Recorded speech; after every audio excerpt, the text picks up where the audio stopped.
Why do I keep choosing books about things eating humans? Two are about cannibalism, and then the plant one. Am I just hungry? Hi, YouTube. Hello, hello. This week's book is The Eyes Are the Best Part by Monica Kim. And if you're interested in buying this book, I have an online bookshop that supports local independent bookstores. If you purchase this book and others through my affiliate link, you can support this channel if you want to, because I'm not sure what I have to say about this book is going to be great, because honestly, I don't have the time to keep restarting books anymore. So I'm just going to start throwing up book reviews that are mid because I've finished them or I've gotten too far in them to turn back now. This book, I'm going to say, is pretty mid. I didn't love it. There are things that I can completely relate to as an Asian American myself, but there are other things that made me have to completely suspend my disbelief and just go, well, okay then.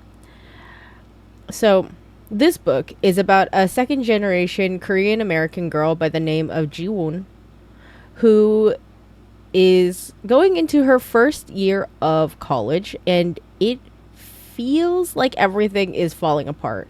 Her father leaves the family. Her mother starts dating a middle aged white man named George, who treats all Asian women like they're for sale. And then Ji-woon eats the eyeball of a fish and starts to freak out like a crazy eyeball vampire. And then suddenly she can't function without eating eyeballs, taking them from wherever she can. This book, it's tagged for horror, but I would say it's not horror to me.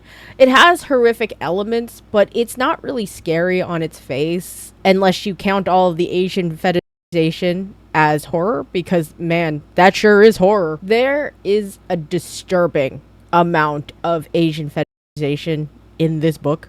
It is kind of triggering, and it kind of triggered me as a victim of this kind of behavior myself. So I would say if you can't handle that, absolutely do not read this book. I don't recommend it at all, especially if you can't handle that. It's a lot to the point where it's a bit distracting. Maybe it's because I am exhausted with the feeling and I'm less tolerant of a lot of that kind of behavior. But I couldn't deal with it in this book. I tried, and I was just like getting kind of frustrated just hearing it. And I get that that's a part of making sure you understand the female Asian American experience in some regard, but it was just not fun. I wanted to DNF the book, but I'd sunk too much time into it. There is a lot of intolerable characters in this book, including Ji-woon, who is shown to be extremely manipulative and went out of her way to manipulate her old friend group to make them all fight with each other because she couldn't get into UC Berkeley. But I don't know. Which leads me to the question of, why does it feel like every Asian family from the West Coast is just like always thinking that UC Berkeley is the best school ever? Like it's the only school any Asian teenager should go to, because my parents also tried to get me to go to UC Berkeley, and I just don't know why. It stuck out to me because I've heard that argument from my own parents, and I'm like, why do I have to go to UC Berkeley? I don't know. There's a lot in this book that just felt like the author was venting about how crappy it is to grow up with Asian parents, while also vehemently defending said parents to the point of not really knowing whose side you're supposed to be on. I don't know. And by the end of the book, I was on no one's side. It's okay to have some people have opposing values and conflict, but it felt like in this book, there was just conflict with no resolution. Or if there was conflict that was in their direct eye line, everyone would just overreact to the point of being comical instead of insightful. It just felt comical, not good, not funny, just comical. I don't know if I can talk about this further without putting a spoiler tag up. So here comes the spoiler section. Skip to this time if you want to not have spoilers, but honestly, I'm probably just gonna be bitching about the book, so you might not miss much. Jeffrey with a G was one of the most annoying characters, who is one of those people who clearly were doing things because he's just such a good guy. And it was the most infuriating thing I've ever read. I understand why the author had it laid out this way, because at the end of the book, he ends up being a stalker. And he's just like the good guy. He's always trying to look out for people. And it's like, oh, well, people, women shouldn't hate me. And it's like, no, it's not about you. I don't know. He was just one of those guys where it's like he takes all the feminist courses and he always talks about like injustice, but like when one of the characters named Alexis would speak her mind about things, he would fight with her because it wasn't exactly what he would think is what feminism is. I don't know. He was just one of those guys. At the end, G1 ends up pinning all her crimes on him. And I feel like it was supposed to come off as a woman's triumph moment, but it really felt really sloppy.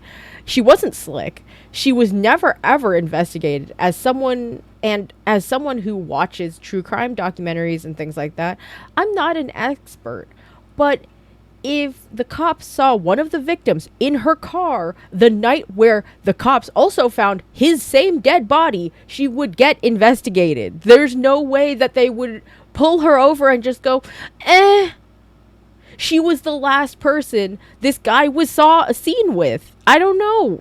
It's crazy. I don't know why she was able to get this drunk guy into her car, finesse the cops into believing that she just picked up her boyfriend, and then killed him in an open field and ate his eyeballs. She got out of this whole thing without a single phone call from the police. It was just extremely unbelievable. I thought she was going to prison by the end of this, but she sure didn't go to prison by the end of this, even though she should have. Somehow she's just able to cry and get the police to believe everything that she's saying while also saying that the other guy was having some sort of psychotic breakdown. I don't know. It was really unbelievable. It was extremely unbelievable. At the end, the thing that felt like it blindsided me the most was that she just had a brain tumor. For no reason. I don't know why. She just randomly had a brain tumor.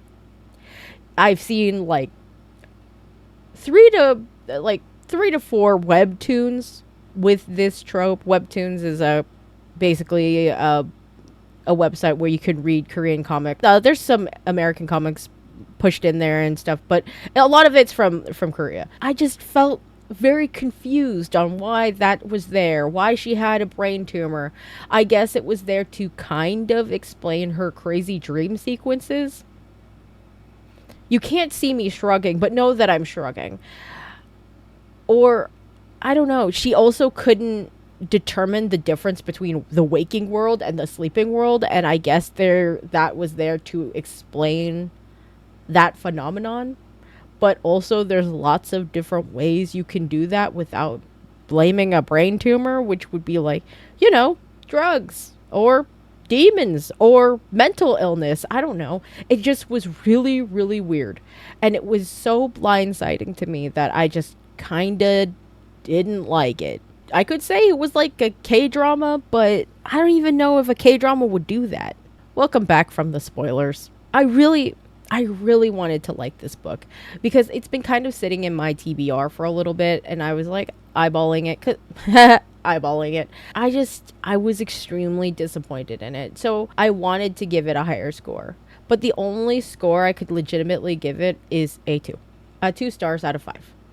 The book was written all right. It was a debut novel. I don't expect perfection from anybody, but it was written fine. I do appreciate the Asian representation because there were a few things that I had to double take at, because they mentioned something about the kids not having sleepovers, and I was like, is that just an Asian thing? Because I wasn't allowed sleepovers either. I just didn't realize that was kind of just the experience of Asian kids. I didn't have that. I didn't have sleepovers when I was a kid. In terms of everything else, it was bad. The story was hard to believe. The characters are not likable, like at all. The plot was just everywhere. Um, the person who really actually deserved the comeuppance at the end, it felt like it didn't. It was like a whisper versus a bang. It was kind of like it almost felt like it was glossed over a bit. And I just didn't realize the book was going to end like that, but it did, and I was extremely disappointed by the ending. Trigger warnings. Um Asian fetish, implied pedophile tendencies. It's There's no essay on the page, but they sure do talk about weird underage stuff, so please be aware of that. Stalking, cheating, racism, slurs. I believe that's it. I can't really recommend this book because it's just it feels like it I only gave it an extra star because I felt represented in a way in it, but it, I don't know. I didn't like it.